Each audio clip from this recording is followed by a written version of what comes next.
live channel. You get to see all the behind the scenes, the pre and the post match. So we will start our recordings in the way we normally do with a massive round of applause as we count ourselves in as we go along. So here we go, gentlemen. 3, 2, 1. 3, 2, 1. 3, 2, 1. Okay. I think it's time Ricky reminded everyone why we're doing this, because I believe Yeah. that there will be at least a few people out there who think that we actually are just applauding ourselves. We're Yes, ABBA.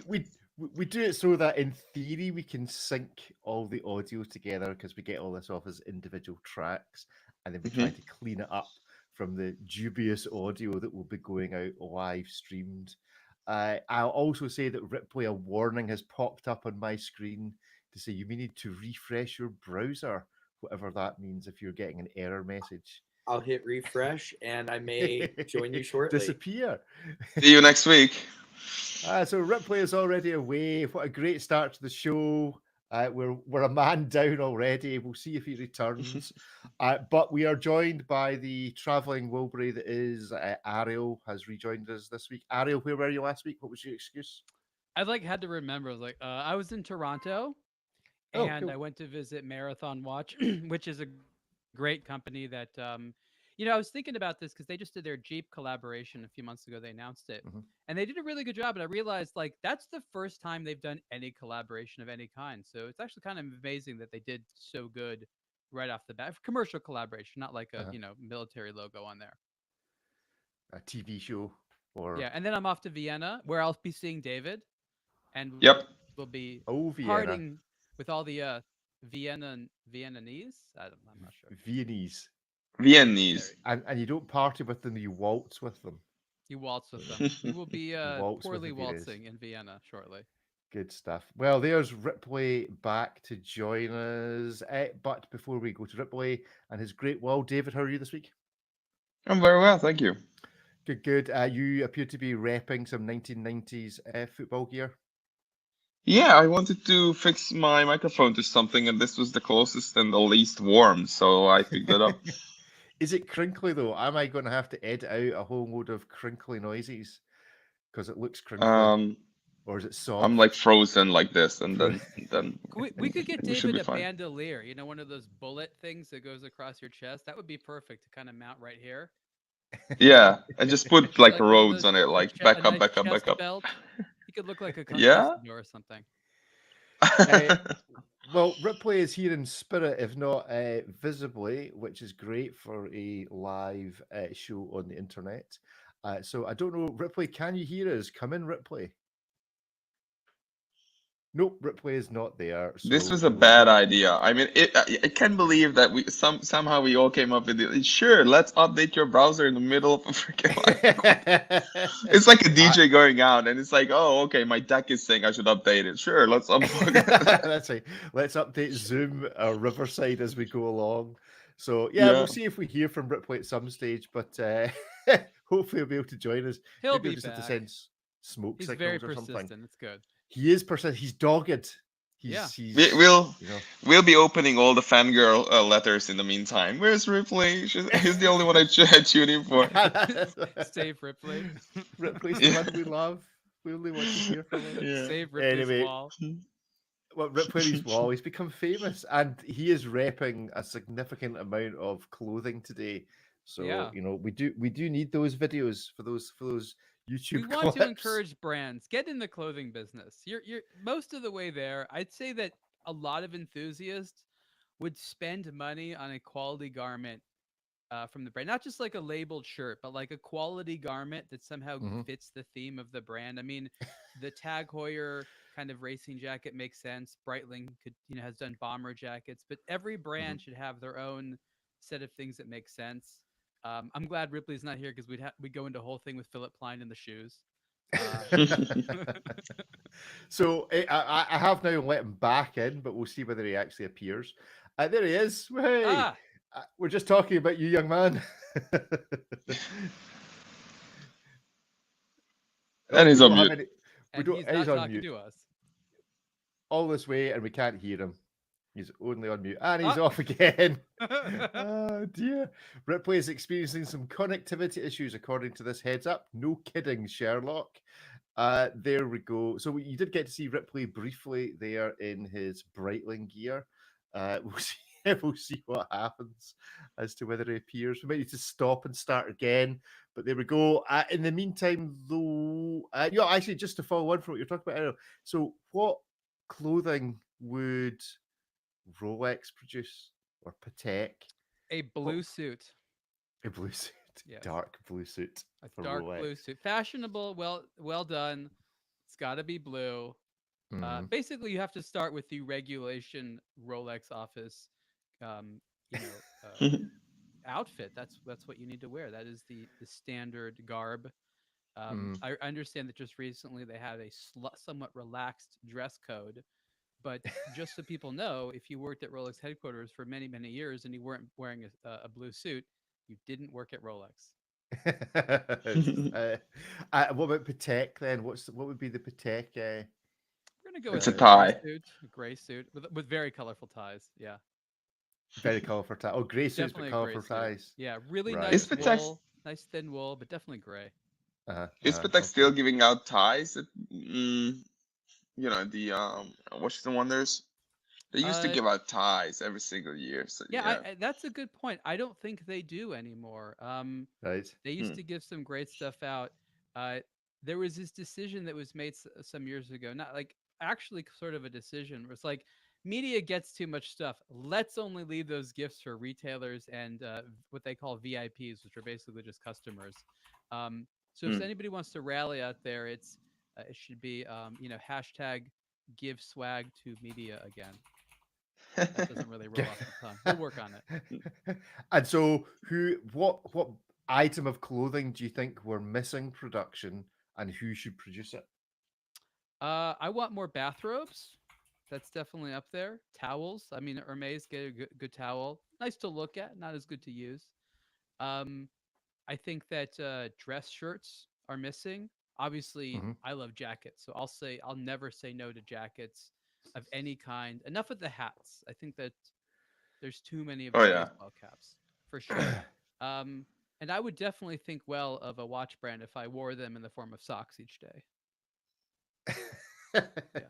Which actually is a great point. There were some who were giving out socks a number of years ago. I'm not sure who it was. Mm. So it's a pointless exercise then. I've gotten The belts marketing worked before, well. which can be cool with a kind of branded belt buckle. That could be cool. The belts, if it's a fancy belt, it's hard to get a belt right. Because the belt, you could theoretically do one size fits all. That's a problem they have. They're like, well, shirts, we have to make a bunch of sizes. I'm like, well, yes. You make And, different size watches, don't you?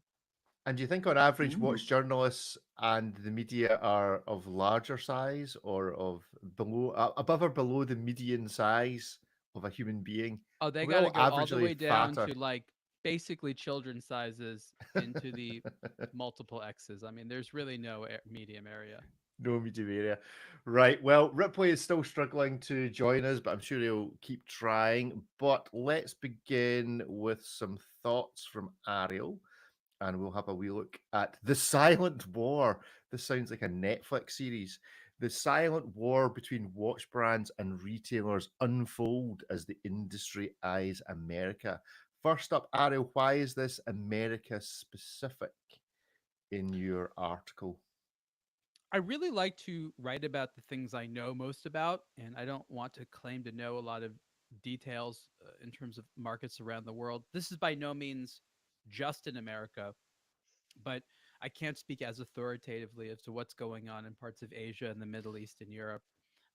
In a lot of places, the third party retailer is quite strong. The Middle East is a very good example of that. India is a good example of that because they have various types of laws and regulations where the culture is just um, more amenable to doing business in that way. So that's really the reasons I'm focusing on America. Also, I'm focusing on America because the United States is a very big market. It's the biggest market. And sort of what happens in the United States matters quite a bit. Actually, there's a spacing issue there. So as you're looking at the article, there's supposed to be more space between the paragraphs. That's actually a technical issue that we're working on. So something's broken just behind the just like scenes there. just like Ripley's audio Just right like now. He's not here. lazy editing, actually a technical issue we're working on. Um, I try to spend the article to discuss the context as well as both sides of the issue. I did not want to make it look as though I was on one side or the other. I just wanted to frame the issue.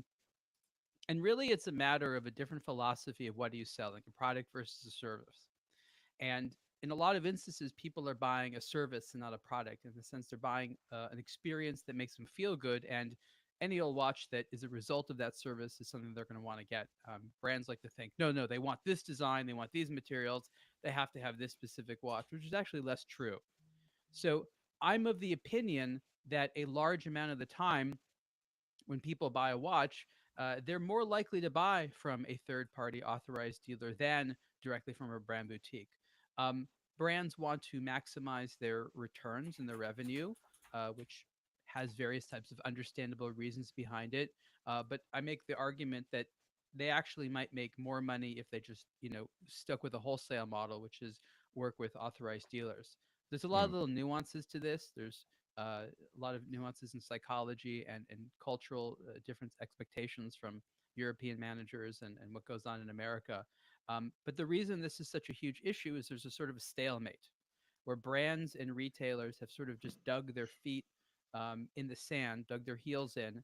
And what is at stake is the growth and development of the North American market, meaning more watches could be sold, more customers could be reached. There could be a lot better performance than what there is today if there was more synergy between these entities and less of sort of the silent combat.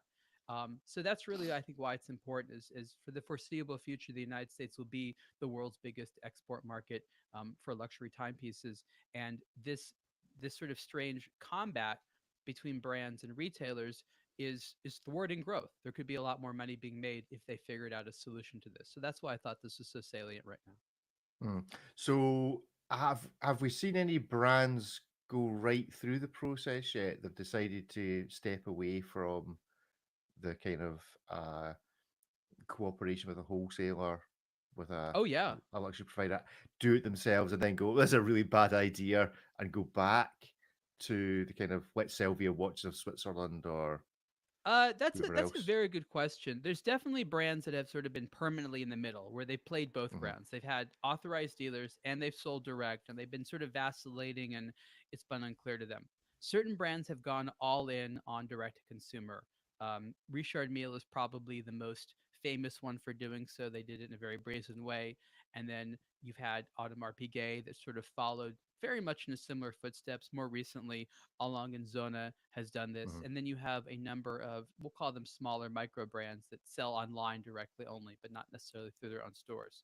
Hmm. So those companies are still relatively new to what they're doing. I'd say Richard Mille is the most mature in that I don't think they've got to the point where they would reverse tack, but it would almost be impossible for them to do so. But the reality is, I've heard stories of it happening. So there's a lot of brands that decide to go direct when they think times are good, and then when times are bad, I hear from retailers all the time that they're getting calls from someone that like just a year or two earlier had cut off ties with them, be like, you guys, you think you can buy some inventory? Maybe you want to work together again. The retailer's like, you come crawling back, do you? So there's a lot of that mentality happening. So there is definitely Uh-huh. a lot of vacillation. What I can say is that the third party model, the wholesale model, the authorized dealer model, if you will, tends to be very sticky, and a lot of brands return to it. And then of course you have the examples of the Patek Philippe's and Rolexes of the world that exclusively Mhm. work that way. And even if they have stores that are branded for them, it's run by an independent retailer somewhere. So all those Rolex and Patek Philippe boutiques that you see, for the most part, are not owned by those companies. They're operated by an individual under pretty strict rules. Mm. But in exchange, Rolex promises a certain degree of high sell through and demand, which they've been able to deliver on over the last couple of years. So sort of an answer to your question. Yeah, Ripley, welcome back. Let's just hear your audio. Maybe. Oh, very Uh, loud. Let's turn you down a bit for everybody listening online. There we go.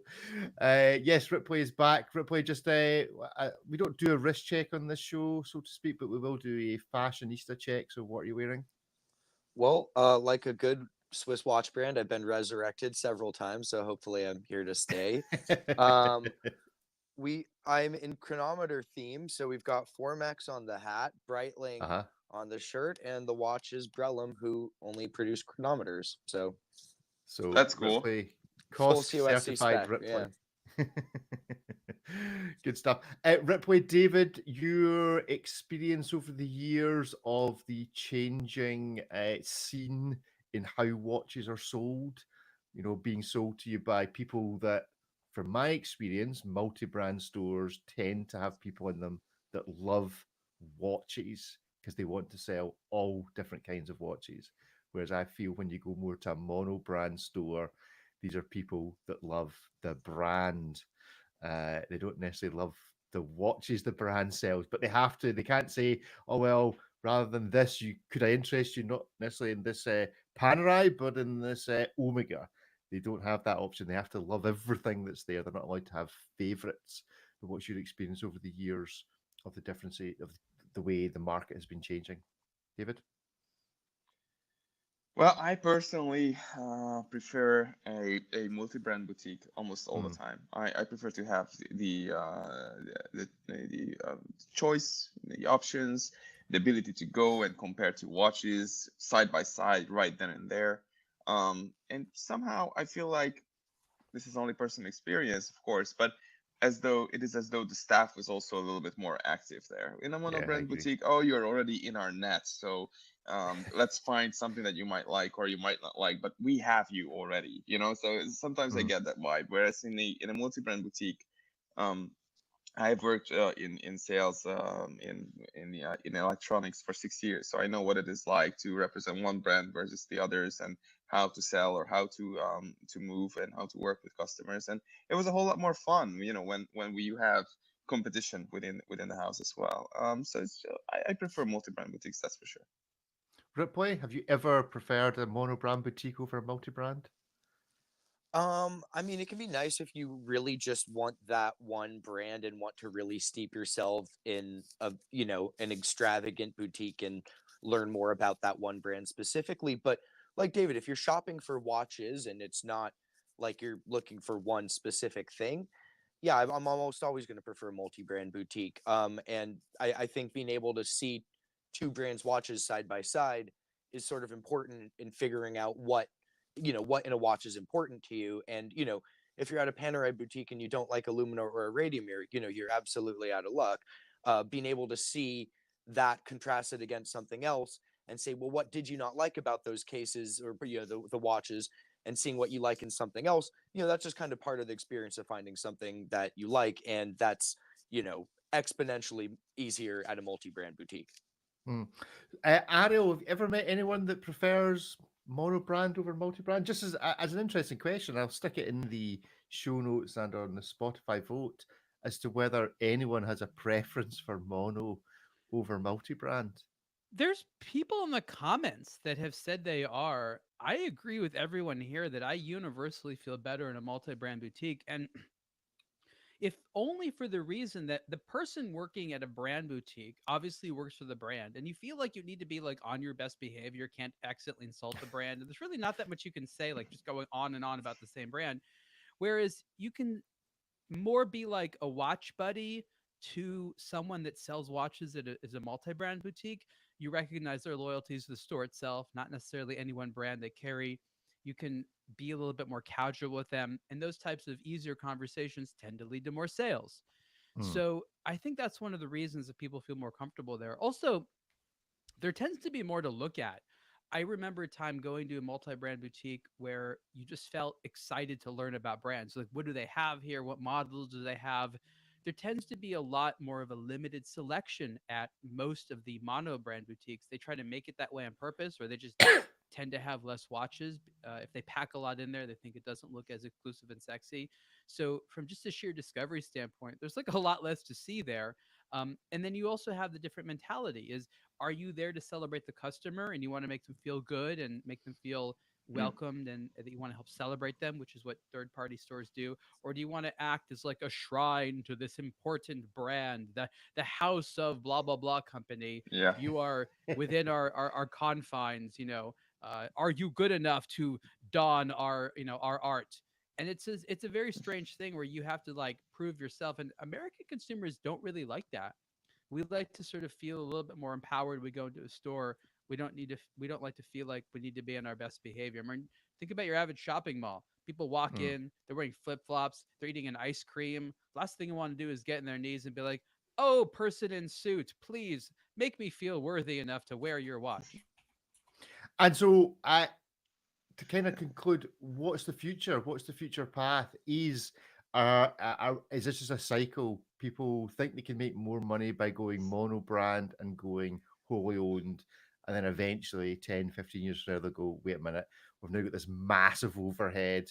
We need to do all of this training that we need to do. We need to own all of this property, deal with all these landlords we were renting, all the rest of it. It would just be that much easier not to have entire divisions dedicated to retailing the watches, as opposed to we just attend Watches and Wonders and all the retailers come to us and they buy their stock and we can just focus on making watches. Or is this Well, just going to be a that's what cycle? everybody wants to know, of course, is where is this all going, and what does the future hold? I wish I could tell you. I really wish I could. I think that what's important is that both of these models are attractive. The third party wholesale model has history on its Mhm. side. The let's sell direct consumer has, I guess you could say, the profit motive on its side. And you are going to be in a situation where there's going to be a fight for both of them to work. Um, I think that conservatively speaking, it's always going to make sense to distribute your risk. So having someone buy inventory and sell it for you is probably going to be the easier, more sustainable way of doing business. And selling direct to consumers is going to be the harder way of doing things. It simply isn't going to be for everyone. So my suspicion is going to be that most are going to fall back into a wholesale model simply because historically speaking, that tends to be what happens. And other gentleman that's called David Ripley, are you seeing anything in the micro brand side? Because obviously there's new brands coming through who need to make decisions. Christopher Ward only sell online. Number of brands only sell online. Take a brand like Fears, who sold online, but now are moving into their own boutiques. Now are moving into being retailed in multi-brand stores. Is there a pool that some brands also need to resist of just stick with being online because that works for you? Whereas if you move into boutiques, then you're losing 20, 25% of your margin. Is there also a pull in that direction to I advance have to I brands have to on? comment on that before I let people say what they think. Mm, I'd love to hear their opinions. Many of the brands that start as direct to consumer online don't price their watches in a way that they can give a margin to a retailer that retailer be happy with. So a mm, company that sells their watch for $1,000 can't just take that same product and put it into a store and sell it at the same price and then give that retailer half that sale or something like that and then still make money. They don't operate with those types of multiples. So you either need to think ahead and price your watches high enough to have that margin, or you need to come out with entirely new watches or figure something else out. But if you start with a direct to consumer model and then transition to selling in stores, it's actually quite challenging based upon how you price your product. Sorry, go ahead. mm. Ripley, Yeah, David? I was gonna say price points kind of vary, is going to determine it largely. As Ariel mentioned, if you start going direct to consumer, it's going to be quite a bit harder to figure out where to make up that difference in margin. But then also a lot of the micro brands, if you will, are inherently on the more affordable side of the spectrum. So there's just not as much margin to play with in the first place. If a brand's got their built their reputation selling sub $1,000 watches direct to consumer, there's really not enough, meat on the bone there to then bring it into a retailer's margins as well and maintain the same price point. Whereas a brand operating at, two, three, $4,000, there might be a little bit more that they can do something, or increase the price of a model enough to give that retailer something. But if you add $500 onto a $3,000 watch, you're not no one's getting up in arms. You add $500 onto a $500 watch, your fan base is freaking out. So I think price point's kind of the big factor for it, and what limits a lot of brands from making that decision. Hmm.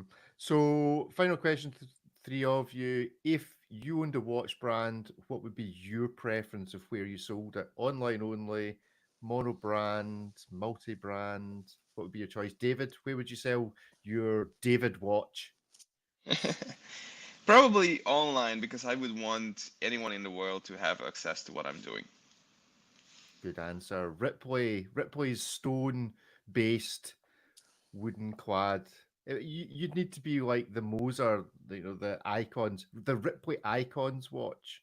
As many brand references on it as possible with a stone Uh, dial. Where would you sell it? uh, well, I mean, my first watch would be the Moser watch. I would just make that production watch, and you Yeah, know, I feel still like my all the dream. lawsuits have already been filed. Yeah, at least I got one Exactly. for The myself. Franken watch? Yeah. Yes, absolutely.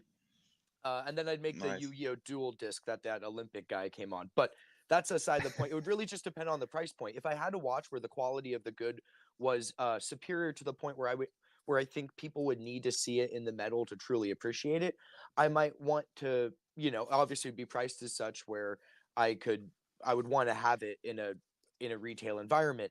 If I was selling watches sub $1,000, kind of just general sport and tool watches, I might want to just do it online, like David said, make it as accessible as possible and not have that barrier to entry where, people say, I'd love to buy it, but I just can't buy it because I can't get my hands on it in this country or something like that. Ariel, I can imagine you, mono brand boutique, big throne, come kneel to be able to get permission to buy my limited edition watch. Is that the way you'd go? Mono brand? I'll answer this way. Um, I'm of the philosophy that when you sell something, you should be dispassionate about that thing. I mean, you should like it, but it shouldn't be your own thing. Like when someone sells their own stuff, they usually try to sell it for too much. They usually embellish not as well. They're actually not very good. Like usually you're better if you're selling someone else's stuff. And I believe that if I was actually going to invest myself in creating things, it'd probably be wise for someone who's emotionally detached to sell it. So that means not me. That typically means some type of wholesale relationship where you sell it to someone else who then wants to sell it, and then you can actually, if you do well that way, you could have a bunch of people around the world. I don't care about in person or online. For me, it's all blends Yeah. together. But I want people who buy it from me to then explain its virtues to the public, and then to develop their own customer bases, so that when I came out with new stuff, they're excited about selling to their fans as opposed to me doing that. I think that by sharing with people, I will sort of bring in a larger army to push the thing that Mhm. I like, because doing it myself is sort of lonely. Even if I get to earn everything, it's sort of that idea of like, would you rather have 100% of like 1,000, or 10% of like 10 million? And usually Yeah. it's better to have a diluted share of something larger, and that's my philosophy towards it. So Ariel's building a zombie army to sell his watches while David's sitting in his bedroom selling them online. Something Good like that. stuff. Right. Let's move on. And Ripley, you are here. So I am going to make you read this haiku Oh, yes. before we look at the watch. So Ripley, give us your best. You can see it on the screen there, I hope. Rick, Give oh us my your God, it's best. so tiny. I'm on my phone. Oh, Is it? I don't know if I can zoom in. Can I zoom in? Is that helpful? oh, this is closer than anyone needed to see me tonight. Okay. Extreme close up. Silver waters flow. Genby valleys hues preserved. Times beat echoes clear. Okay, very well done. Now the question is, does that in any way reflect this particular watch, which is new from Grand Seiko? We're not going to play guess the price of the Seiko. We did haikus instead. This is hands-on Grand Seiko SLGH 021 Evolution 9 Genbe Valley high beat watch. I'm guessing some watchmaker had a view of a valley called Genbe. Ariel, you got the hands on with this. Extol its virtues or otherwise. So this is the Grand Seiko high beat, which means their 5 hertz movement, in the Evolution 9 case, which I'm pretty sure is a joke on the Beatles' Revolution 9, but maybe it's not. um, but I'm The pretty Japanese, well known for their sense of humor of British It's culture. so not. sure.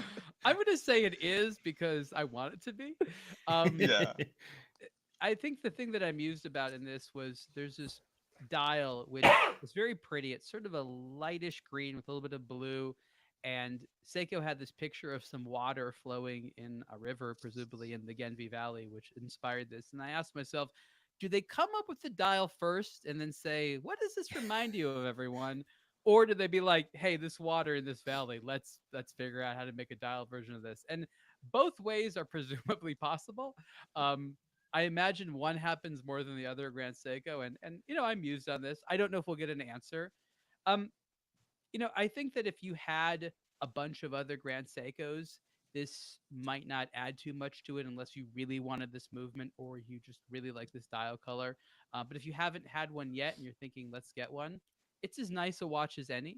I think the major complaints were that it's expensive. It's about 10,000 bucks, as well as the fact that people wanted a little bit more from the bracelet. And I agree. At these price points, I think that Grand Seiko could deliver a better bracelet experience. They are developing new bracelets. They have shared that with me. In fact, multiple companies have, but it takes about as much time to come up with a new bracelet as it does an entire new watch, probably just a Yeah. little bit less time than a movement. So these are known. Things like micro adjust or having a more of a distinctive bracelet are coming soon. Um, it's a perfectly competent daily wear. I would still prefer an electronic watch like the Spring Drive, which is a hybrid, or the Quartz from Grand Seiko, just because they're so freaking good at it. It's sort of like you have to have a bunch of those. And you're like, oh, I've never had a mechanical Grand Seiko. Might as well try that. It's just sort of the lowest on my list. So it's a lovely watch, but I'm not sure it's where people are going to enter into the Grand Seiko brand. Yeah, we didn't play guess price of Seiko, but would you have guessed anywhere near 10 grand, David? 10 grand in this. First, I would need to be absolutely sure that this is an actually new Grand Seiko. Sometimes I feel like they're just playing with us. It's like, was this not launched like 3 years ago?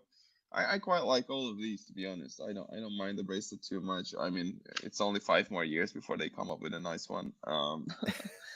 I like Grand Seiko very much. It's just they've become so big and so much time has passed that we've seen them become the villain in a way, right? They were the darling of everyone a couple of years ago, and now we're scrutinizing them. And I agree with all the scrutiny, to be honest. I think that they could do better in some ways, and we've also seen the prices just go up, and it's a little bit more difficult at this point to resonate with Grand Seiko, but it is a beautiful dial. I will give them that. Yeah, it's a lovely watch, but I just don't see where there's $10,000 in this. Look more I closely. think I'm becoming increasingly stingy, which is saying something for a Scotsman. Ripley, 10,000 well, of your hard-earned dollars in this. it's a bit more expensive than I thought. I know their prices are getting up there, but I don't see something that's like that tangibly different than what you get with a lot of their other offerings that are more in that like 6,000 to 8,000 range. So yeah, I would have guessed it was probably closer to that, but I'm also not familiar enough with the Genbi River or whatever. Genbi. So yeah, maybe that's where the extra few thousand comes in. So you're saying if it's an amazing resort, like you're willing to pay more? Maybe if I go see the glorious Genbi water and it looks The just best hot like, springs, the and it best looks- grain, the well, best if- everything. The peaches there. Oh my gosh. if you walked up to the Genbi waters and it looked just like that Grand Seiko dial and you were like, wow, that's pretty special, I might see it there. But if I go there and it's just this like off blue liquid, I'm gonna be a little bit let down. I'm sorry, if you walked up to a body of water and it looked like this, you'd wonder what was floating in it. It Unless looks partially frozen, you know. I was going to say, unless it's frozen, then I'm concerned that this is actually some sort There's of been a spill. So you muddy think the dial came swamp. first and the Genbi Valley part came second? Okay. I've never Yeah. seen the Genbi Valley. I can't speak to it, but if it looks like this, yeah, I'm here for it. Can we recommend a Grand Seiko field trip to the Genbi Valley? We have some academic We have some determinations to questions. come to. I would love for them to. tour me all around Mount Iwate. Take me to the Genbi Valley. Let me see the things, and let me then judge the dials. Here's a major cause for concern. If I Google Gambi Valley, it's just the watch that comes up. Yeah, It I doesn't just even noticed that. exist. I have found Wait a some minute. pictures. Is this like Yeah. an anime valley? Does it not really exist? Okay, I'm not sure. See, this is a shutter. I've got some images, but they're all Shutterstock. I'm not sure what YouTube's rule is to showing Shutterstock images Not one single live. thing. So But the most notable yeah, thing about the valley is this: now that this watch exists. is the watch. Yeah, you Google Genbi Valley. I mean, yeah. Okay, so let's do it this way. You Google Genbi Valley. I'll share this screen. And literally, that's what you get. Genbi Valley, it's all Grand Seiko. Oh my There's a God. little image Gambi there. Valley needs to step up its SEO game. I mean, what are you doing, Exactly. Gambi Valley? Exactly. Where's the Genbi Valley tourist board when you need them? It does, from the images of the actual valley, look rather Green? too green. Also, this is not the first for my Genbi Valley liking. watch, apparently. As an Oh, as yeah, a- There are as a multiple sequel. of there's them. a lot of different ones. Two? What's Three? bizarre is that there's one on Time Zone. It says public forum, so let's use that. But everything else is a Shutterstock image, as if no one else is allowed. There's a picture of the Genbi Valley, where Genbi Valley in the Iwate Prefecture, where I thought it was suggesting that Grand Seikos were made by the waterside, but no, they're made in vaguely the same area as the Genbi. Yeah, it does look a bit too green for my liking. Mm. If I was in Scotland and saw water that looked that color, I wouldn't be going anywhere near it. I certainly wouldn't be making you a treat it? watch that color. I'd be treating it. It'd be going via a sewage plant or just being poured out as For far every away watch directly into that the you sea as get, possible. Grand Seiko will take a little bit of money to help treat the water in the Genbi Valley. That's part of what you do. That's why it's so expensive. It's a big cleanup job. 1 yen there's a- dedicated. There's a strategy. There's a strategy. Good stuff. Well, we're going to go to invite some of the gents on shortly, but before we do, let's have a look at this. Ripley, this is one of yours. Yeah. Yes. Go explain. The Hot Launch or Retrovision 47 watch. This strikes me as a good idea at the time.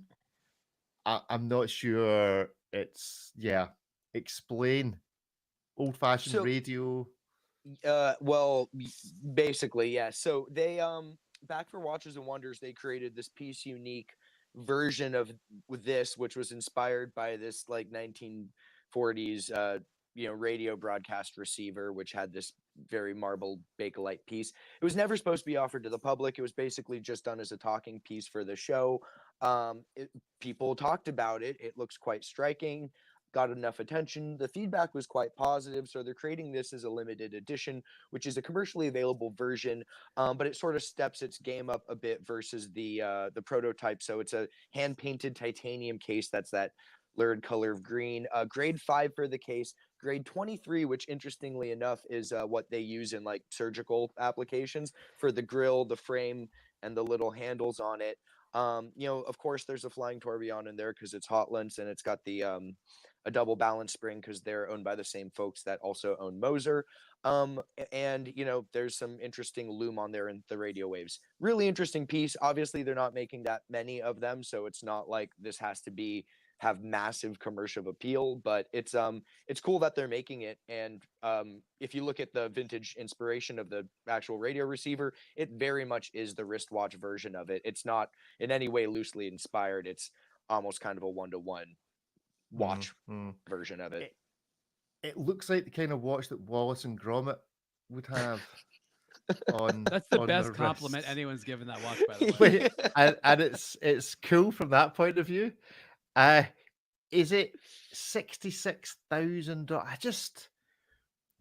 I just can't think you would actually wear it more than once. Just strikes me as a one and done. It's Christmas a 66. comes It's like the year. wristwatch version of a ball gown. You wear it to that one event, and then you don't know what to do. And then you wear it Exactly. on Christmas. Yeah, you wear it on Christmas if you celebrate. Once a year. There you go. It's bright red and green, and it kind of plays into that nostalgia of like a Christmas story type of thing. I think it's perfect. If you have It's a bit fond annual. memories of being electrocuted by your radio on Christmas, wear this watch. I would be more impressed had you actually been able to, like an old Seiko, been able to plug some headphones into it and listen to the radio. I mean, you must be able to make micro receivers nowadays that you could do that with. Now that a bit of Bluetooth technology and an Octons, that would have been impressive. And it wouldn't have cost that much more. There's plenty of room in the case. Clearly, it's It nearly would play empty. This case. one track. It would just be the sound of the watchmaker, putting in screws and things like that. It'd be like ASMR or something. No, it would be like all of Ed's adverts for Moser, just like the soundtrack for all of them saved onto it, so you could listen to him talking about They've done Swiss adverts cheese. where they've spoken. No, on Moser. Have you never seen any of you? Please tell me you've seen Moser's video adverts. No. You have never lived if you've not seen Ed dressed up in lederhosen going around talking about money. It's What? like you've never seen these. How I can you have be no a idea what watch? you're talking about. I How believe can you I be just a have not. how can you be a watch journalist and not have seen these videos, Ariel? I ignore This is a social media. scandal. It's very simple. I don't think we it's will- a bad thing to not consume advertising too much when you're a watch journalist. So I give you that, Ariel. But That's it's true. gonna be a fun one when you see it. They email me enough stuff, right? I am Yeah. aware of what's going on with Moser. My philosophy is if they don't share it with me via email, they're probably not very proud of it. And that's okay. I won't dig too deep. Well, I will. We will now. But tell I'm me not more sure- about these fantastic lederhosen. Yeah, I will. I will try and find them, and if we don't play them in this show as a fade out, then I'll we'll send them to you later on. David, if you weren't going to buy this watch, but you wanted something similar, who I would you would have to go go- to? I would go to Kickstarter with $660 and just be a tsar or an oligarch and just spend it on all kinds of wacky watches and just get what I want out of it. I would That's just what I find an would do. old Casio watch that actually had some radio receiver in it and had a similar shape and call it a day. Yes. Good stuff. Right, we're going to look at one more watch before we do hit miss maybe, and that is one you have written about. Ripley, new release Bell and Ross BR03 diver watches. For some reason, at the moment, I just love everything Bell and Ross. That's my cue. Bell and Ross send me stuff. A hat. I don't have any hats, so send me a Bell and Ross hat. I don't know whether it's just because they stick to the knitting in being just this little bit. It's quirky enough without being a model of a 1940s radio receiver, and just has something about it. But what do you think of this new diver from Bell and Ross? Well, it's good. I mean, this is basically just an updated generation of the existing dive watch that they had, but I think the updates are worthwhile. You get a bit more distinctly shaped hands, bit more legibility there. You get the new generation of the movement. It's still based on that SW300, but obviously it's the same version we discussed on this the Artline version. So you get a longer power reserve. It's the old one was I was a fan of the old generation, so they shouldn't have changed it too much. This very much seems like the Rolex way of incremental updates, but don't change the recipe that was a success in the first place. So I think it's all good. You get them in steel, 3 different dial colors. You get it in black ceramic, and then you also get a full lume dial in black ceramic. But the pricing makes absolutely no sense because the price premium for the black ceramic case is like a couple $100 more than the price premium for just the lume dial. So it's, I mean, I like the watches. The price premiums make no sense, but I think they're a great new generation for this. And if you like the old one, you'll probably like the new one. These wear really well. Ariel, your experience with Bell and Ross? I actually have one of these watches on my desk right now. So I have the ceramic one. And these are nice. The BR3 case in this generation is very wearable. I liked it a lot when it first came out.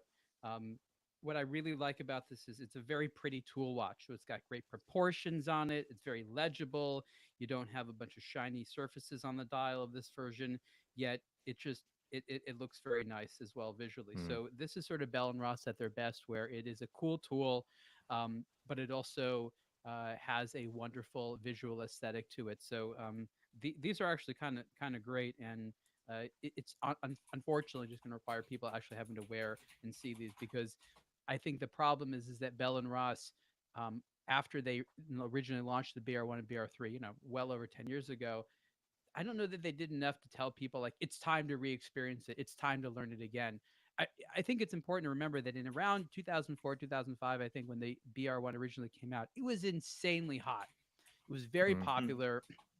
People were very shocked and awed by it. It had a very big effect on the market, and Bell and Ross has not been able to recapture that.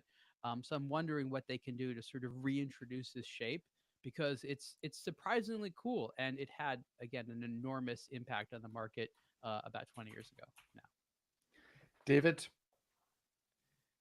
Yeah, I like these. I sort of wish that they were as popular as cool as they used to be. I'm rooting for Bell and Ross, and I really don't know why.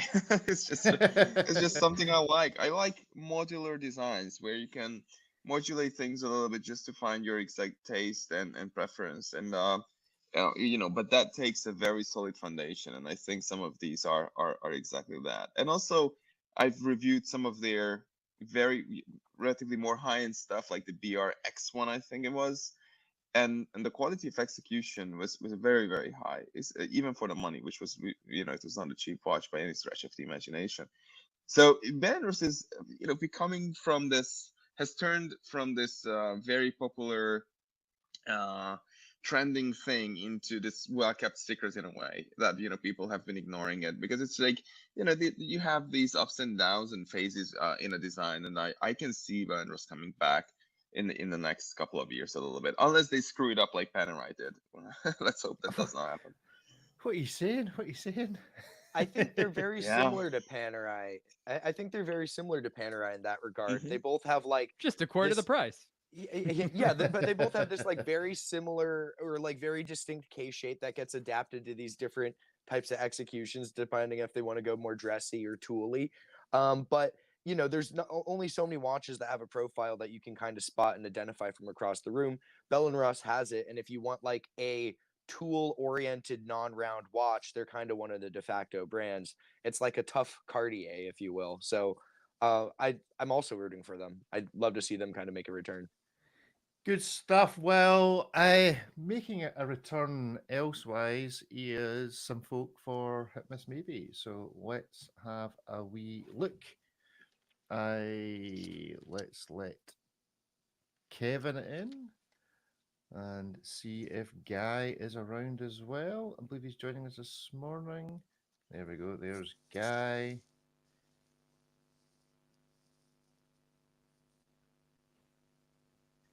Here we come. Here we go. Morning. Guy. How are you doing? Good. I'm very Good impressed with Ripley's Eco Straw that he's got there. And Kevin is still logging on. If he has the same amount of problems as we had with Ripley, he'll probably never make it. Yes, Kevin is experiencing connectivity issues. So we will see what happens with Kevin. We seem to be blighted by the tech. Well, let's crack on with our first hit miss. Can you hear maybe. me? Yeah, we can hear you now. Oh, Can't see you, but I'll share this screen. So first up is going to be the Zenith Defy 0G. Ariel, you reviewed this. What are your thoughts? So this model came out, I think it was about 2018, 2019. The original one came out back during the Terry Nataf era, which was this controversial CEO that came out with some mostly unattractive designs. But this watch was originally called, like, it had Extreme in the name. It was called the 0G Tourbillon, even though it wasn't really a tourbillon. It was huge. It had this crazy bubble. That watch then evolved into something called the Christophe Colomb, which was another pretty insane series from Zenith. This was a more classic version, and I remember one of them had like some pretty wild art on the dial, also with the bubble. And the idea is that it's sort of always supposed to stay up. So it's not a tourbillon in the sense that it spins by itself, but it's affected by gravity and it's weighted on the bottom. And the idea is that the balance wheel is always supposed to sort of point up and remain in this horizontal position for ideal accuracy. I don't really know how it performs. It really depends. But it sort of spins around in a fun way on the wrist. This is the smallest version of that movement that Zenith has been able to create. It has no special bubbles or anything like that in the front and back. It's not the thinnest watch in the world, but it's definitely wearable compared to some of those other weird things that literally had a tumor in it. So this is the gold version. It's not crazy expensive in the scheme of things. But yeah, that's the recent Defy Zero G from Zenith. Good stuff. Well, Kevin is not actually on the screen, so he'll need to shout as to whether he's voting hit, miss, or maybe. But let's give this a vote. So is this a hit, a miss, or a maybe?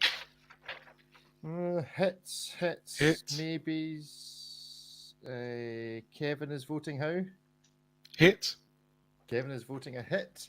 Right, let's go round the room. David, how'd you vote and why?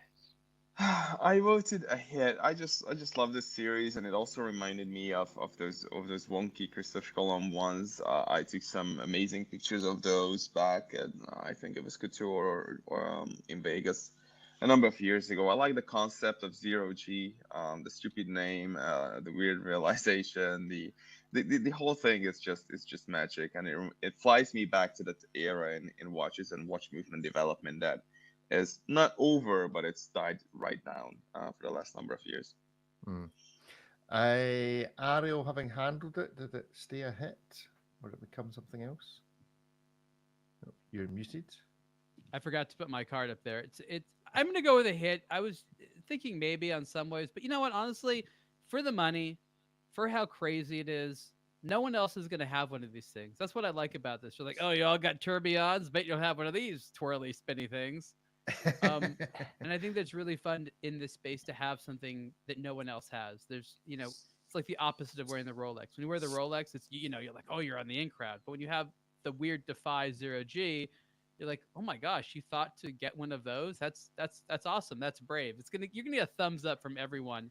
One of the things I mentioned was that this watch with the solid gold bracelet, it's actually not that much more. It's like $15,000 or $16,000 for the full-on gold bracelet edition.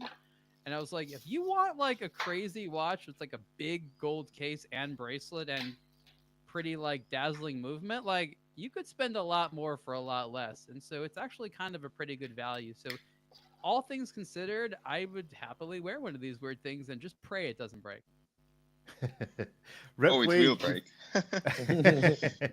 Ripley, you've had a look of bemusement on your. So yeah, there's a lot I like about this, but it sounds like they made like an anti-tourbillon. Like it does the opposite of a tourbillon. Instead of as your arm moves through a bunch of different positions out the day, it keeps the balance in a singular position.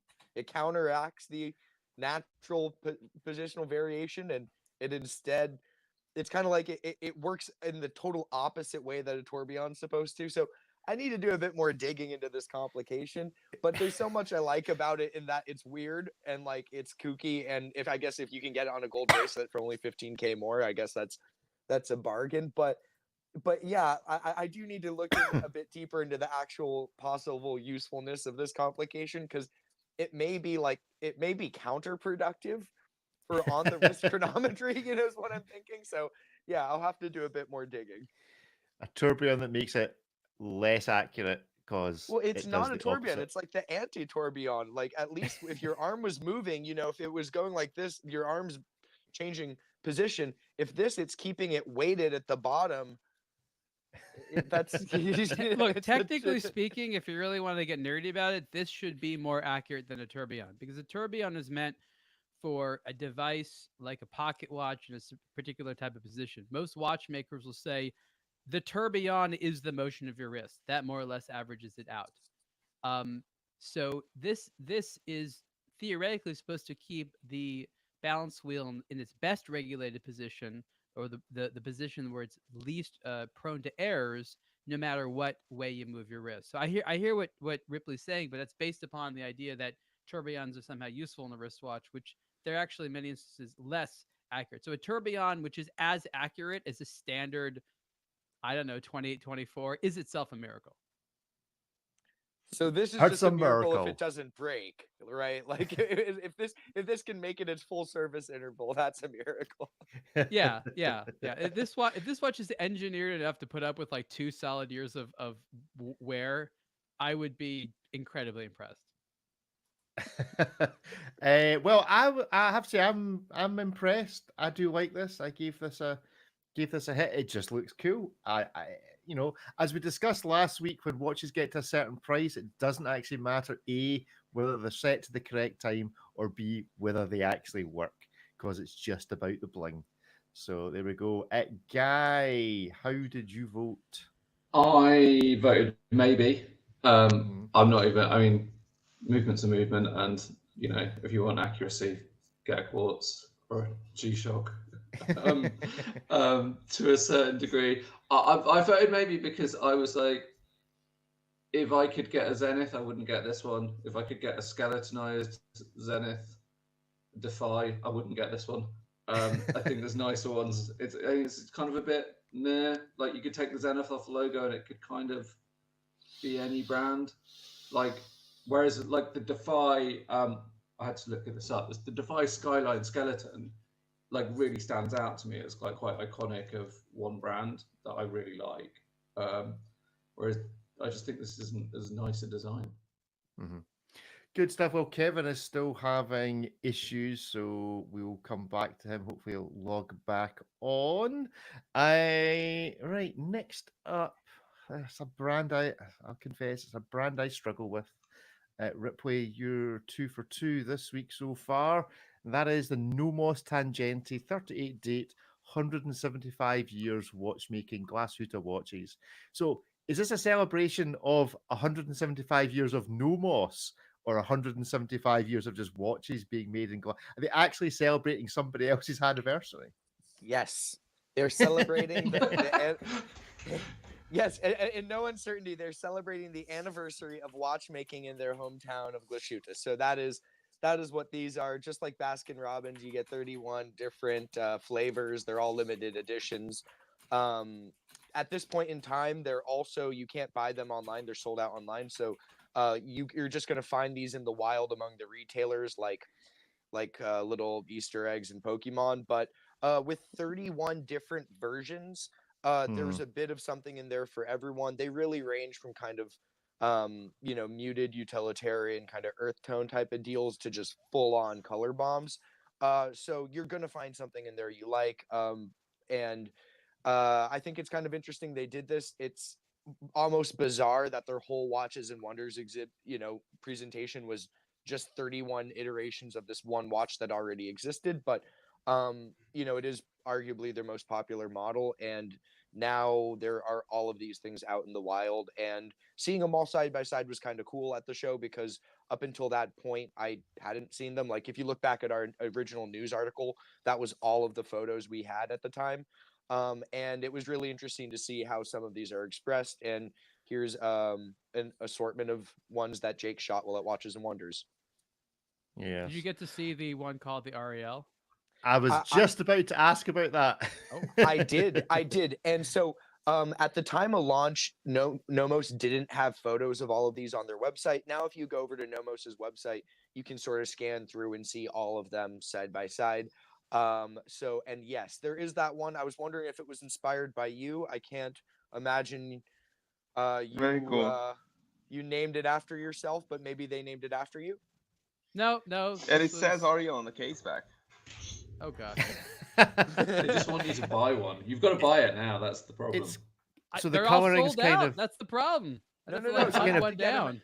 You have to get them at a retailer. Like they still exist. You just kind of have to now track one down and hunt for it. To be fair, I think if you show ID that says you're called Ariel, you should go to the top of the queue and you should be given one. You may be right, sir. You may be right. The Ariel is actually one of the more like kind of classic and versatile ones. If memory serves, it's largely like a kind of a tan cream colored dial, and then you get these like little bright blue pops of an accent. So it's Yes. It's on the website. It's Ariel's skin against the water that he frequently swims in. If you want to look for its inspiration there. The Look, I water can of work. Gambi Valley. Yes, I can work for Grand Seiko. Okay, let's see if I'll scroll around and see if I can find it. There we go. The Tangente 38 Ariel. Ariel, do you feel that this watch really represents your world of beigeness? It's basically a beige watch. Well, I don't have a lot of beige, so that means there's a big open beige hole in my collection. I geez. also don't wear a lot of 38s, so definitely have a lot of openings for that. So yeah, there's nothing competing for attention quite like this in my collection. Yes, prizes for anyone that now clips what Ariel just said. Anyway, right, let's give it a vote. So on the count of 3, hit, miss, or maybe. Miss, maybe, hit, maybe from Ariel. I'm gonna start. This is a miss. This is a miss for one reason only. They sent. I mean, it's a Nomos. I don't really like Nomos anyway, but it's a specific miss on this brand because when they sent out the press release, they didn't say it was embargoed. We spoke about it on the podcast, and just before it went out, I had to go back and edit all the content out about it because it turned out it was embargoed. I mean, that is legitimately annoying. I mean, like we put a lot of effort Very in this, annoying. and for them to just be like, "Oh, yeah, could you just negate all that work you did?" It's not It's lame. pleasant. I mean, I wouldn't like to say we put a lot of work into it. That's maybe stretching it a bit. I think But we should have a very legitimate way of saying no. There's no more embargo. yes, the embargo is broken because There you didn't was put an embargo. Now it's done. Okay. it Congrats. simply wasn't on the press release that we get sent. It just said, "Here's what we're bringing to Watches and Wonders." One How are time we someone supposed to know? said, "No, there is an embargo." Why do we know that? Because it was in the file name. I was like, "Really, guys? The file name? Are you That's how you kidding told me? us?" Yeah. Anyway, David, how'd you vote? It's a hit. I'm not really. I used to deeply dislike Nomos for all kinds of ways, or reasons, I should say. And then I visited them. I spent some time in the manufacturer and with the designers and stuff, and I got to understand it a little bit better. And it stopped triggering me. I mean, sometimes I still get triggered. Sometimes I will, yeah, at some point I will write a 3,000-word article on why that is, and it will be a deep psychological journey into myself and not Nomos. But I do actually like this exercise very much. I like the colors. It's bold. I love the fact that they launched it all at the same time. It's not stupid expensive. It's just a great exercise in watch design. I love it. Mhm. Would you want to own them all? Would you have to get them all? No, but I could choose like 5 or maybe 8. Yeah. Ariel, how'd you vote? I said maybe. I think my primary issues with this is just the size. I've frequently worn a lot of Nomos watches thinking to myself, boy, if that was only several millimeters larger, I'd be more excited about it. I have a soft spot for Bauhaus design, and these are very practical watches. Like you could easily wear this on a daily basis. To me, it kind of feels like an expensive swatch in the sense that it's quite simple. But I would just want it to be a little bit larger. And they could do it, and they have some larger watches, but just like the ones I like, they're just a little bit too small. I think the brilliance here is that you prove that your design is good when it can be done in so many different colors and still people know what it is. And I think that's what this exercise is all about. It's this design is so distinctive, we can render it in really any colors and you still know what it is. And I think they quite successfully did that. So there is, of course, a market for it. We're not going to all pretend it's the right size or design for us. But as an expression of the appeal of this design that Nomos makes, I think they made quite a bold statement. I would also like to understand the naming convention that they've used because it doesn't feel like IKEA, whereby it's just a load of unpronounceable stuff with umlauts over it. It's like they've got one called Stop, Bubblegum, then one called Schnitzensturm and Ziegelblau. I can tell you, Rick, I can tell you, Uh-huh. when from a brand point of view, when you're naming these many things, there's no convention. There's no way that Ariel and Flamingo Pink and Chili all came from some kind of rule. It was just like, quick, we need 30 names. Nach Gestang, Tiefskenfrau Grau, or something. Dunkelbunt. Dunkelbunt. Pompadour. This is like a schnapps consuming, casual Friday at the Nomos headquarters, and they were like, all right. They appear to have got more drunk as a guy. Right, tangente Yes. datum. Okay, white, understand that. It's tangente, it's the datum, so it's white. Then love, peace, and lemon biscuit. And then it just went stop, go, because one's red, one's green, and then it just went completely left field. Yes. Schnitzel, House and Vice, or something. Dunkelbund. You can really tell how it was like they were getting more and more drunk. It really is very progressive in a way. and It's if- impressive. Yeah. And if you have Dunkelbunt, you need to have the sport version, so there is a sport bunt in there as well. So yes, What? yes, there is a sport bunt, and it's actually quite a good looking watch. As Super Ariel mentioned- sardine. Do you think that they would have predicted that someone would have spent this much time dissecting their naming practices? They thought they were going to get away with it. Yeah. So drunk. Little It did wasn't- they know. Yeah. The We ad want wasn't the answers, drunkest German watch people. collection. We want answers. Every name. The full explanation. If it wasn't for you pesky kids, we would have gotten away with it. Ripley, how did you vote? I said it's a hit. The names all mean something in some language. But the stop and the go, those are both kind of largely white with either red or green accents. So they all kind of play into it somehow. I think it's fun. As Ariel mentioned, it speaks to the quality of a design when you can express it in this many ways and it still looks good and people know what it is. But it's also, I think, kind of just an expose of Nomos's successful use of unconventional colors and unexpected manners. They do color and weird bits of color almost better than anyone else. That's kind of what they're known for. 31 different versions is hard to make 31 decent looking watches. Obviously, some of these aren't necessarily the most outlandish or creative, like Orange. But some of the other ones, it's a bit unexpected. And to have that many all side by side, I think it's also a little bit of a flex in terms of just kind of what they do best and doing that as using, one of their most popular models as the canvas to showcase it. So I thought it's a hit. It's fun. They're not going to do it again, obviously. It's not just orange, Ripley, it's pop orange. My apologies. I should have known Orange would have been too simple of a name. Guy. I gave it a maybe. I've never liked the design that much of the original one. It's all right. It's a bit boring. But then I kind of like that they've put some color on it, which is good. I've always complained that there's not enough colorful watches out there, and I think it's good on them for going all colorful and all out. I don't think they needed quite as many. But it's cool that they've done it. I think there's better Bauhaus watches out there. Yeah. Cool. Well, before we go on to our last, due to the technical issues, we didn't do around the doors as to what everybody's wearing. So, David, where are you and what do you have on the wrist?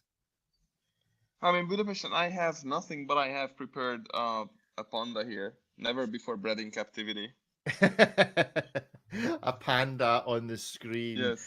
Ariel, where are you? What are you wearing? I'm in Los Angeles temporarily, and I'm wearing the Jeep version of the Marathon G-SAR. This is the Jeep Rubicon G-SAR. Very cool. Cool. Ripley. Also in Los Angeles. And I am wearing the Brellam Pandile full black. It's got a very long name, but wearing the Brellam full black chronometer. I think there is something missing here, which I think Guy needs to send you a hat. In fact, I think Guy should send us all hats, and we should try and all appear with D-Trash hats on one day. This hat is a one of one as well. This is a piece unique hat. A piece unique. Need to get this on Good stuff, Guy. Where are you? What are you wearing? I'm on the sunny south coast, and I have the D-Trash Gotham's Vigilante on today. With some colour in it. Good stuff. Well, I'm in Scotland wearing a Panerai, but I was sent this. Don't know if you've seen these. It's not really something for your average Panerai wearer, it has to be said, but it's quite cool. The Anoma. Yeah, it's an interesting newbie brand. It's kind of Hamilton Ventura-esque, a posh version, a dress version of the Hamilton Ventura. But yeah, quite an interesting, quite heavy for what it is. It's solid steel. So there we go. You can, There's a big move in asymmetrical watches at the moment. yeah, yeah. It seems my only concern about it is it's a bit pointy. So if it where the strap sitting means if you're the kind of person that wears your watch beyond the wrist bone, you know about it when you bend your wrist. But then I'm a Panerai wearers also know about it because of that stupid clasp. But anyway, there we have it. Final watch then for today. Let's share it on the screen. It's another one of Ripley's. Ripley's rolling in it, so to speak. The black. Okay, here we go. Take a deep breath for this title. New release: Blancpain 50 Fathoms Bathyscaphe Quantum Complete Quantiem. Phases Quantiem Complete Phases de Lune Black Ceramic Watches. Thank you, David. Ripley, give us the SP on this one. All of that is to say it is a complete calendar moon phase version of the Bathyscaphe version of the 50 Fathoms. Now in black ceramic and available with a matching black ceramic bracelet and the choice of 3 different dial colors. You get the dark blue one with the black bezel, the black one with the black bezel. They all have kind of sunburst dials, and then the green one with the green bezel. It's a triple calendar moon phase. Rick's gonna be upset because it uses both a hand and windows to display its functions. It's a pretty cool watch and a very expensive bracelet. The bracelet costs thousands of dollars more than the watch itself. So, it is the first time they're offering a black ceramic bracelet for the this one, but because they have made this model before in other materials, but it is it does get pretty pricey if you go for the full ceramic package. Okay, let's give it a vote: a hit, a miss, or a maybe. I'll be entirely predictable. Miss, maybe. Oh, and a hit from Guy. It's obviously a miss because, as Ripley rightly analyzes, you should not mix your date windows and your pointers. Use one or use the other. Don't use both. It is a cool watch, though. I do really like it, and I do wonder what would happen if Rolex and the Submariner added ridiculous complications that nobody needed to their most relevant dive watch. A perpetual where calendar. would you put the date though if you were to do that? Because you can't put it at the bottom with the moon phase. Where would you Cyclops put it? everything. I would put the Cyclops over the moon phase. You put and then it the date, and then the month. Well, you could put it at 3 o'clock where dates are But then supposed you'd to ruin be. the symmetry. But I don't care because it ruins the symmetry anyway because you've got all these stupid numbers around the outside and a pointer hand that you don't need that obviously But ruins the symmetry. It's quite a subtle pointer hand. It is a subtle pointer hand. Listen, I will be honest and say of all the watch brands that do the mix and match well, the best this actually does almost work. But I have to stick to my fundamental core beliefs. Otherwise, frankly, who am I? So there we go. David? The more I look at this watch, it's just the voice in my head saying, this is the stupidest watch I've seen all week, probably all month, maybe the entire year. It's just a stupid watch. It is Swatch Group at its worst. Worst when it's like, what do we have? Oh, we have this movement, but nobody's buying a dress watch now. So what do? Put it in a sports watch. Yes, let's do that. Doesn't make any sense. And what people used to do is try and justify these luxurious dive watches and their stupid features like helium escape valves and crown locks and whatever else, because just in case you're diving or you're decompressing, you could technically use it. You could not technically use a complete calendar with a moon phase 299 meters below the surface. This needs not exist. It is typically the mix and match Swatch Group kind of approach to What watches about and if you were watchmaking. planning to go on a full moon diving holiday to Thailand, and you needed to time a dive and a full moon party? It's like you were there at the design Yes. department. Guys moonlighting at Blancpain. Yeah. Okay. So I'm taking that's a miss then, David. Yes, it sort of is. Ariel? I gave it a maybe because I think we're all honest. If someone just handed you one of these and be like, "It's yours now," you'd be like, "Okay, I'll wear it. It's pretty. It It's doesn't have cool. any reason to exist. We can make fun of all the dysfunction at Blanc Pond that prevents them from making anything that anyone actually thought about wanting." But at the end of the day, it's sort of like the best they could do with the parts they had. They're like, "We need to come Yes. up with something." Management has said no to anything new. What if we just mix and match and paint it differently? Does that work? Oh, okay, we got approval. Let's do it. And it's again, it's like if someone gave it to you, you'd have no qualms about wearing it, but justifying its existence or wanting to buy it yourself, that's a tough thing to do. You'd really have to have like one of those like Blanc Pond boutique credit cards, and you can only buy from there, and Yeah. you have to be really limited. But it's cool, again, if someone handed it to you. How do you Yeah. think one earns reward points from Blanc Pond that you would save up? Like, what kind of SWAT?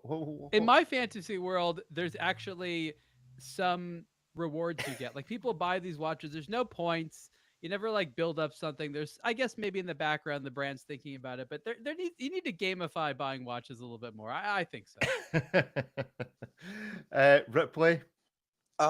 Yeah, as David mentioned, a complete calendar moon phase dive watch in ceramic, no less, is about as useless as it gets. Needing to know the month, and not knowing the month when you're diving is a terrifying prospect.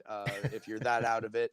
But like Ariel said, they're cool. This is, I think, I gave it a maybe for two reasons.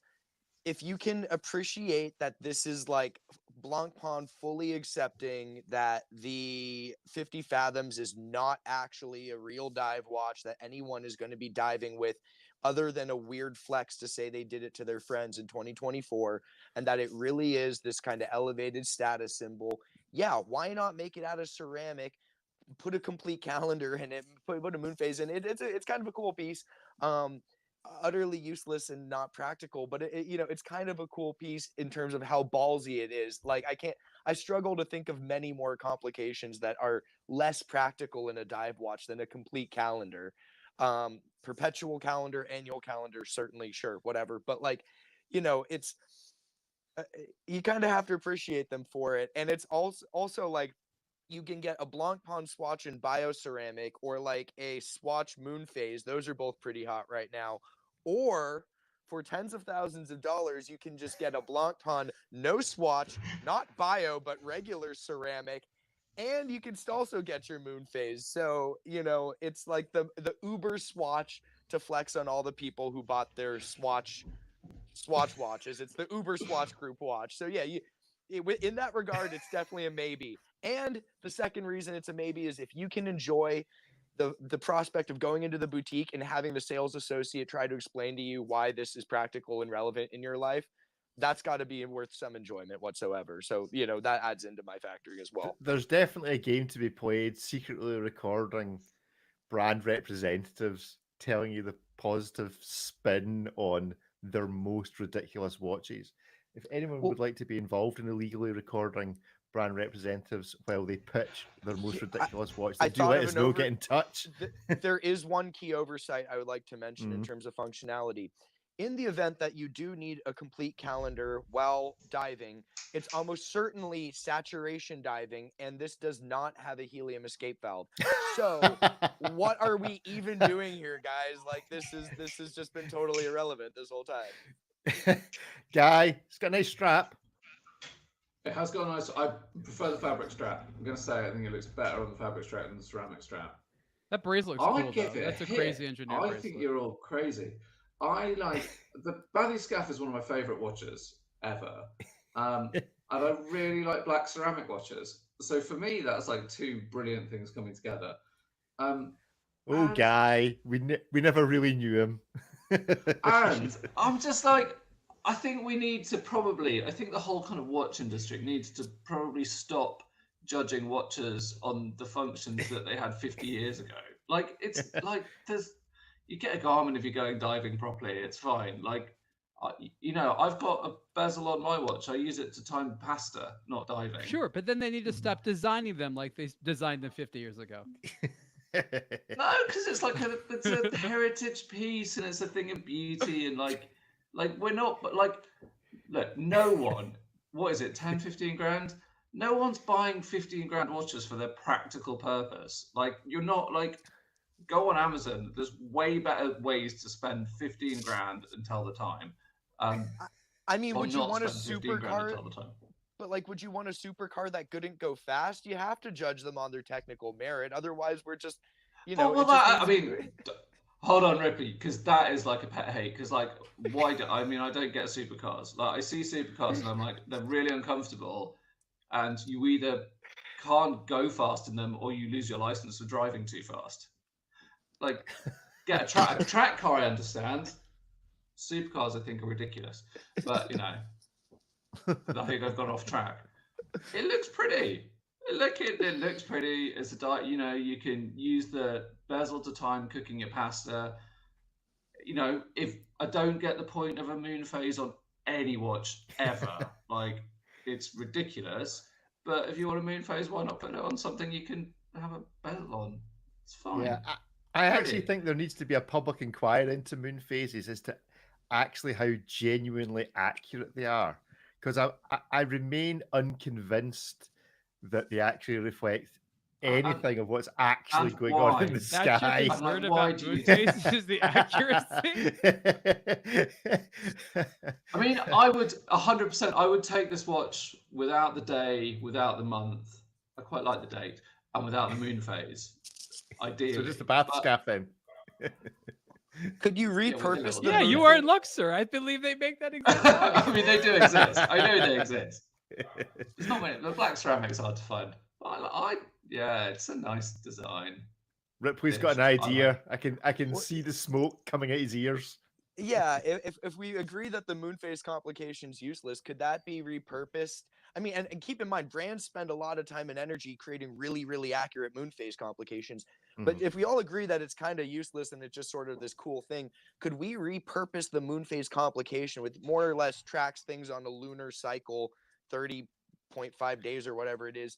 Could we repurpose that for a different use, like a surgery recovery tracker? It could be a menstrual tracker for women.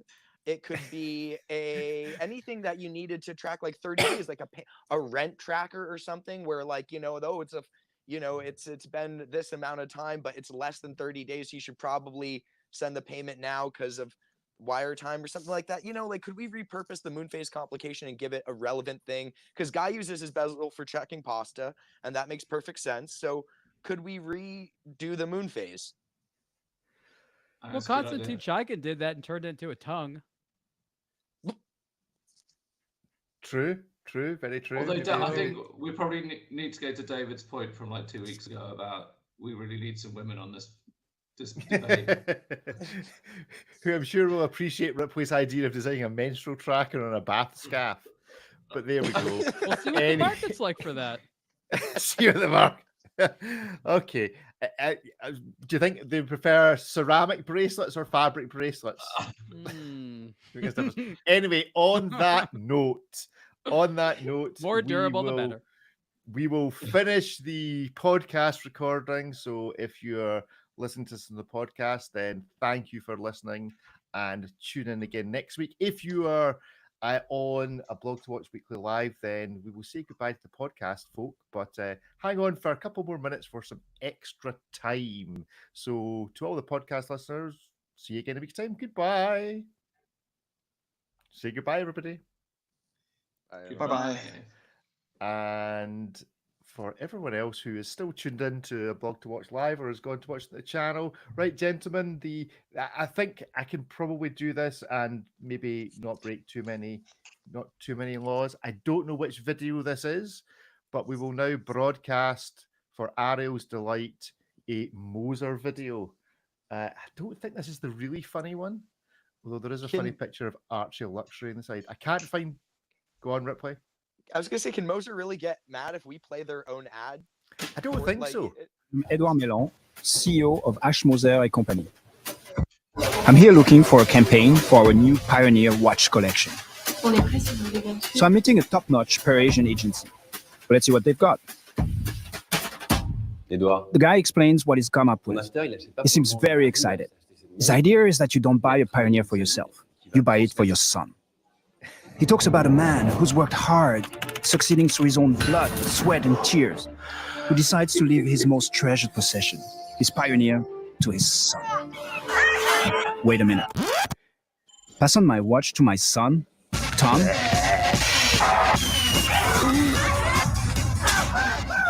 No, he's not getting my Pioneer. Come on, guys. Such a cliché.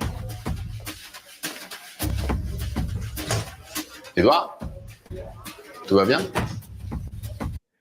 There we go. So there you go, Ariel. That's your first exposure to a You know what my Moser initial advert. reaction is? There's a new category of humor called trust fund baby humor. Yeah. Where there's a certain type of thing that you'll only understand in some businesses, and the idea of having your brand be pitched by marketing agencies from Paris, and how silly it becomes after hearing the same pitch time after time. The number of people that understand this humor, I think it's funny because his French accent is worse in the video than it is in person. Like, he actually speaks better English than they made it out to seem in the video, which is odd.